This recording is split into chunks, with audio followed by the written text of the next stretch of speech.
Hey guys, it's Brooke from the Vintage Gardener. Welcome back to my channel. So I am starting the vegetable garden series. So first thing to know, a lot of people think I don't have a lot of space. Can I do a vegetable garden? Yeah, you can. I think a lot of times we tend to think of vegetable gardening as, like a 20 by 20 space you don't have to do that. You can do vegetable gardening in pots. You can do it in raised beds. It doesn't have to be very big. Particularly if you've never done it before, I would strongly recommend that you not do a 20 by 20 garden, especially if you have minimal gardening experience. I mean, maybe if you're like, you're into gardening in general, maybe 20 by 20 to start out for vegetable garden isn't too crazy because you kind of already know how to garden. But if you're not used to doing it, don't do that. Start small. So start pots or do some raised beds. Now, I don't know what your space requirements are. I'm going to be going over things that can be done in pots.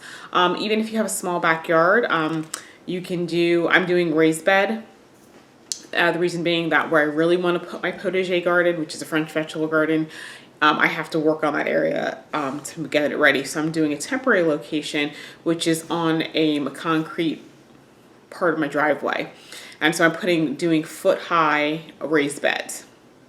And so when I do raised beds, I do what's called the square foot gardening method. And it was originated by, I think his name is Matt Bartholomew.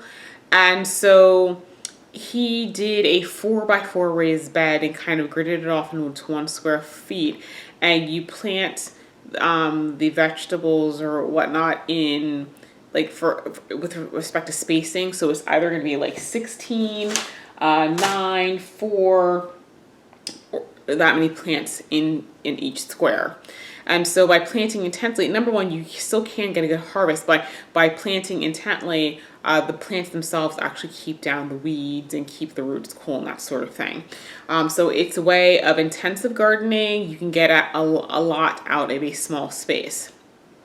So that is what I'm going to be doing. I'm going to be having more than one bed. I hopefully things are well. I'll have 5 raised beds that are 4x4. I think I may change up some of the sizes and do some deeper so that I can do things like potatoes. So if you were not aware, which if you've never done vegetable garden, you probably didn't know you can't grow just vegetables whenever. Some vegetables are cool weather vegetables, like for what we have now, which can, like for example, if the temperature gets down to the 30s, they can handle a light frost. And then some things are definitely summer vegetables. So right now you can't plant things like tomatoes, squash and zucchinis or corn. Or like cantaloupes and watermelons. Those are hot weather plants. They cannot handle any frost. The things that you can plant now, which you can tolerate even if it's frost, are things like anything in the brassica family, so like cabbages, broccoli, kale, lettuces, carrots, and that sort of thing.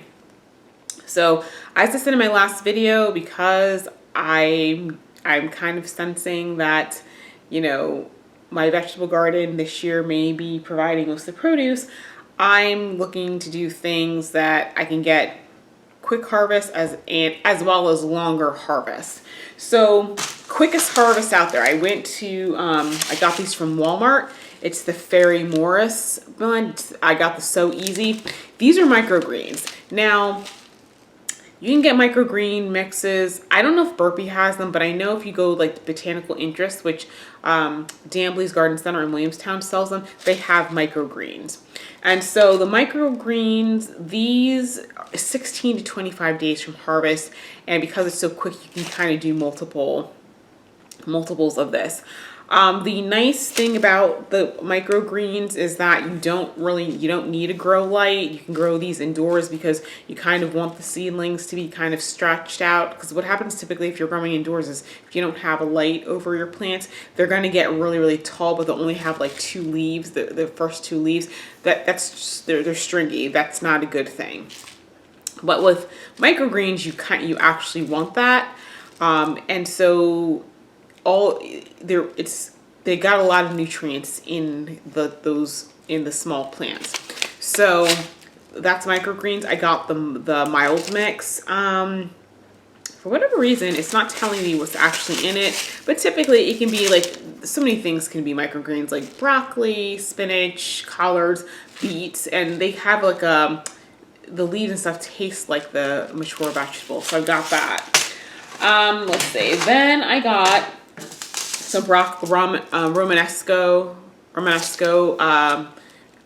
broccoli. Oops, hold on a second. And this actually has a maturity of 75 to 100 days, so this is a little bit longer, but you can start it now. I've got some carrots, and some of the carrots, this is the Cali Ope blend, and the maturity is 65 to 75 days. And so this actually, what I'm showing you now, all of this can be grown in pots, really. If you're gonna go carrots, make sure the pot is like 12 inches deep, because these do get kind of long. I have another type of carrot called Dragon Purple. It's called a dragon carrot. It's purple with an orange center.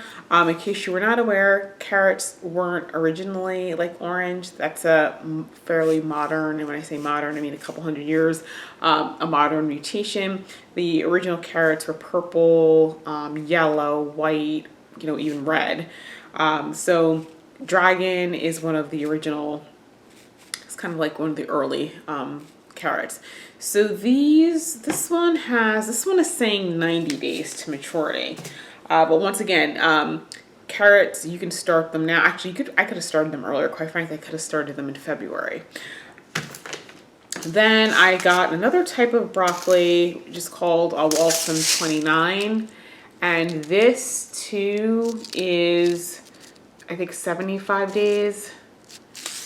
You know what? I was really messing up. There is a, I forgot to get it. It's called broccoli Raab, R-A-A-B. That is probably the quickest broccoli to mature. I want to say it's like 45 days, and I'll probably get some of that because I do like broccoli. Or maybe not, because Dambleys, which is in Williamstown, already started bringing in their cool weather vegetables, so they've got broccolis. And so I think I actually do have some broccoli out in my greenhouse, but I'm probably going to get a bit more. And it's probably why I didn't go for the quicker ones, because I did have broccoli plants. So I'll get an easier harvest with that, or earlier harvest with that. Then I got some Brussels sprouts, which although you plant them now, they take a long time to mature. They take 85 to 110 days. But then I did get some mustard spinach, and this is called tender green. Now, the nice thing about the mustard spinach is that this one actually has a maturity date of 30 to 60 days. So what's nice about this one is that it has a spicy mustardy kick to the spinach. I've never tried it before, but 30 to 60 days, so this is probably going to be one of the earlier ones that you're gonna get. Now, for some strange reason, I thought I had some peas somewhere. Maybe I did. I could have sworn I had some peas. Peas are something that you typically grow at this time, and now that's gonna annoy me because I know I have some peas somewhere. Hang on. Okay.